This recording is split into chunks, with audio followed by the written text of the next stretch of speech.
our very first panel discussion on the topic Transforming India, Movers and Shakers. Chairing this session is Mr. Randeep Singh Khokar. He's the head Elect and Electronics PCBU from Tata Motors. Ladies and gentlemen, please extend a warm welcome this afternoon to Mr. Randeep Singh Khokar. I'd like to request him to please introduce our speakers for this panel. Over to you, sir. Good afternoon, ladies and gentlemen. Pleasure to be here amongst you in such an important event. Straight away, I'd just like to get my co-panelists and invite them over to the stage. Dr. Ajit Kalgatgi, Director, R&D, Bharat Electronics Limited.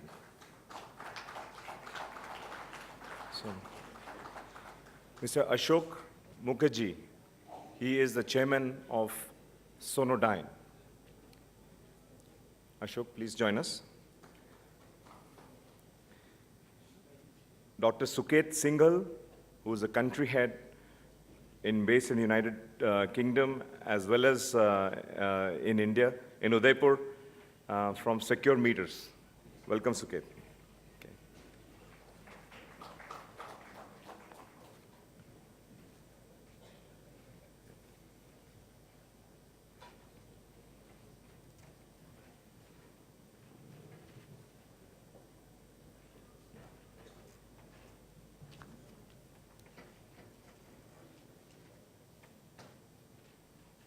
Somebody is raising his hand up. Yeah, perfect. Thank you. Welcome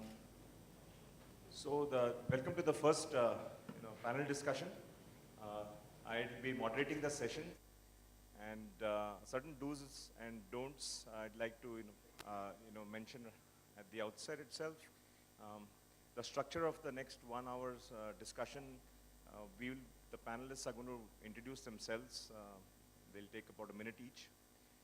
Thereafter, there'll be certain questions and answers amongst the panelists for around 25 minutes. And thereafter, we'd like to open the session to the floor. We would be very keen and eager to hear your questions. Please feel free to ask the questions, and you can even direct them to the panelists, or we will decide who will answer. There will be certain volunteers who will be moving around with microphones in their hand in the latter half of this session, and please raise your hand so that it is visible to them, and whenever you want to ask the question, and the mic will come to you. Please start speaking only when the mic reaches, so that we are clear about what question you're asking, and everybody else can also benefit from that. Okay. With that, I'd like the august panel over here to introduce themselves. Ajit, if you could please do the honors, and a minute, please. Yeah, not more than that. Thank you. Good afternoon, friends. I am Dr. Ajit Kalgatgi, Director R&D Bharat Electronics. I am very happy to be here on this very august panel. I would like to represent my sector of my association in the industry, and that is actually defense electronics, but more so, I belong to a government-controlled public sector unit. So my views that I will be expressing are more towards what we have done in the last 60 years in the field of defense electronics, but more so in the area of electronics that has been mandated to us by the government and by our shareholders. So my expertise comes from communication, radar, electronic warfare systems, and so on. But today, the theme of this panel being Transforming India, and with the Make in India kind of background, I think this will be a good opportunity to have a one-to-one exchange of views on what can be done to improve what we are doing already. Thanks, Ajit. Ashok, sir. Good afternoon, everybody, and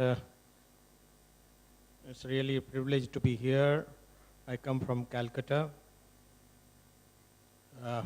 This morning we were discussing about country of snakes.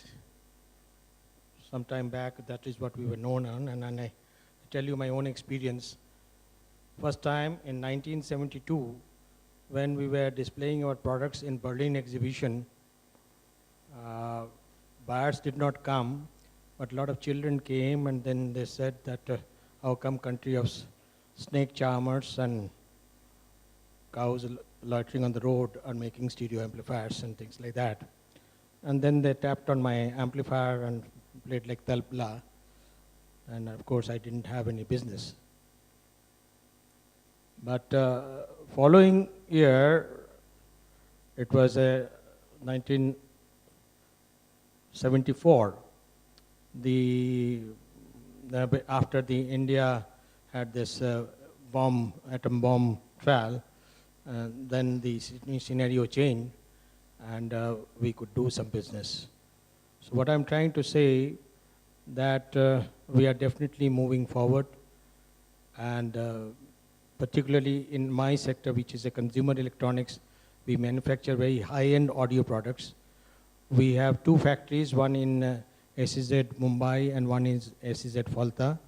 We export 90% of our product to all developed nations, including Japan, UK, Germany, Australia, USA, etc. Our, you can say, pillar of strength is right from the beginning.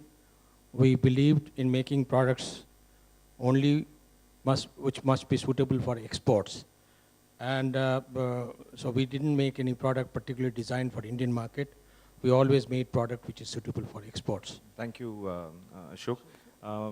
We will be very keen to hear what Ashok has to say in the rest of the session. Suket, could you please introduce yourself? Hi, good afternoon, ladies and gentlemen. Thanks a lot for having me here. I'm Suket Singhal. I'm from a company called Secure Meters. We are a worldwide company operating out of Udaipur in Rajasthan, and we design, develop, manufacture, and sell our own energy measurement, management, and conservation systems. So along with meters, we also do things like heating and hot water controls, air conditioning controls, so that you and I in our homes can save energy that we're using on a day-to-day basis. Thanks, Suket. I'll introduce myself now. Randeep from Tata Motors, and I head the electrical electronic engineering for passenger vehicles. So I've been in India since the last, with Tata Motors in the last 10 years, and I was before that working for Mercedes in Germany, also in automotive electronics and for passenger cars. And so I'd like to now throw open the discussion on transforming India, movers and shakers. And the topic that we'll try to cover is how does innovation has the power to transform our country? What are the challenges involved in that? And most importantly, what are the opportunities? Ladies and gentlemen, and Mr. Ashok Mukherjee here, we have somebody who represents over 10 decades of experience. And sir, we'll be rather keen to understand as an entrepreneur how this journey has been for you. In 2 minutes, if you could summarize that for us.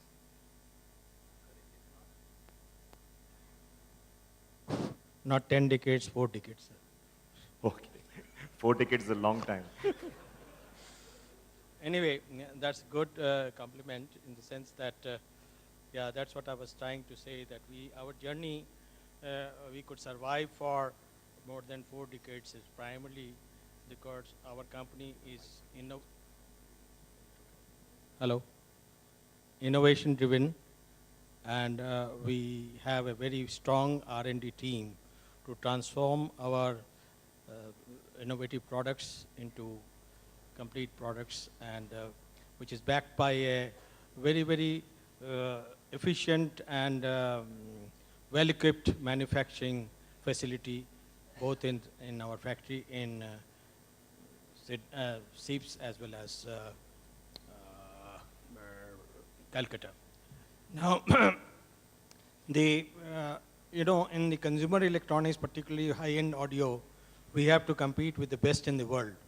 And for that, we have to constantly develop new products, which may not be completely an original idea, but we have to make products which is to be matching to our ecosystem of our manufacturing as well as Indian conditions. We do not have a lot of component base in this country. So we have to do a lot of innovation in also in our design as well as manufacturing facility. So with that, I strongly feel that particularly in consumer electronics, if a company is not constantly innovating, it cannot survive in this competitive world. Thank you, Ashok, for summarizing it, the 4 decades in such a short while. I know we can't do justice to all that you know, but we'll try to get out maximum from you over the next remaining 1 hour. Suket, this is a question for you. If you see how India, as a software house, has managed, to become such a power. It started off as getting small jobs. If I go, 2-3 decades ago, and service is all that we were doing and serving others. But that was a great beginning, and because of that, I think we are where we are today, and now are involved in turnkey, projects.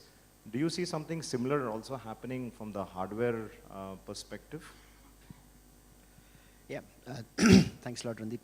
Yeah, absolutely. I think, look, we are a massively hardworking and very, very clever nation. We should never ever forget that. That's really our big competitive advantage. Give you an example, not far from here, Nokia's single biggest manufacturing facility used to be in Chennai, and they used to manufacture virtually their global output out of that factory. So it is absolutely possible, not only the costs of the developed world or the quality of the developed world, but also the costs of maybe Thailand and China and Philippines.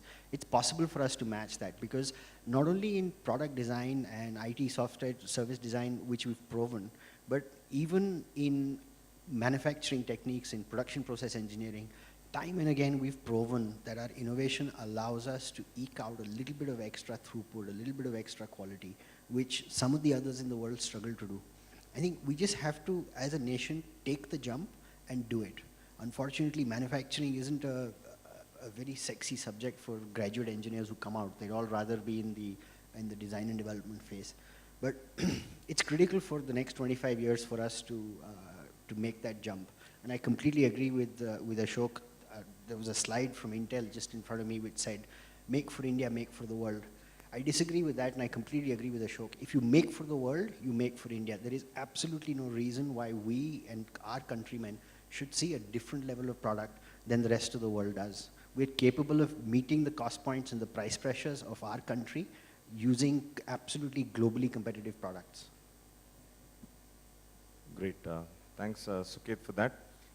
Ajit, I'd like to have your views on, when it comes to embedded systems.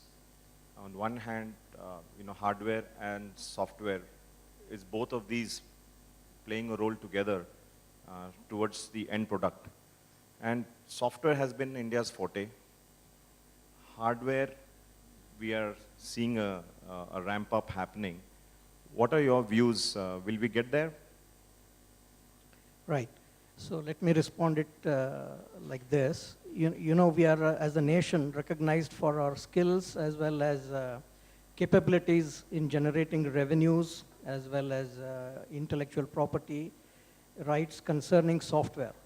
Now, to transform that kind of image of success in software development as a country and applying it to, let's say, embedded design or embedded software is slightly different.